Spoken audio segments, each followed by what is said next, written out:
Hello friends, good morning.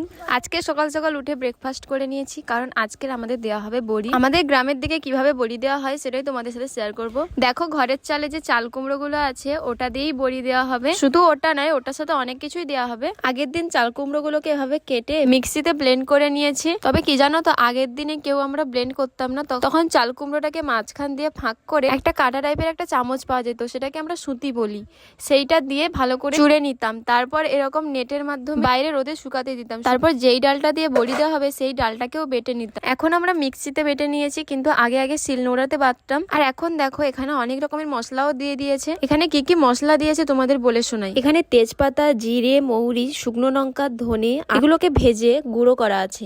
তার সাথে আদা বাটা, সর্ষের তেল, কালো জিরে, স্বাদমতো লবণ আর রাঁধুনি, এগুলো দিয়ে ভালো করে মিক্স করে নিচ্ছে। শুধু মিক্স করেই বড়ি দিয়ে দিলে হবে না, এটাকে আবার ভালো করে ফাটাতে হবে। আর যে জায়গাটায় বড়ি দেওয়া হবে সেই জায়গাটার উপরে ভালো করে তেল মালিশ করে নিতে হবে। আমি বড়ি দিতে ভালোবাসি, কিন্তু আমি বড়ি খাই না। তোমরা কারা কারা বড়ি খেতে ভালোবাসো কমেন্টস করে জানাবে। আমাদের বড়ি দেওয়া প্রায় কমপ্লিট। ভিডিওটা ছিল এতটাই, তোমাদের কেমন হলো কমেন্টস করে জানাবে। ভালো লাগলে লাইক, কমেন্ট, শেয়ার করে পাশে থেকো। টাটা।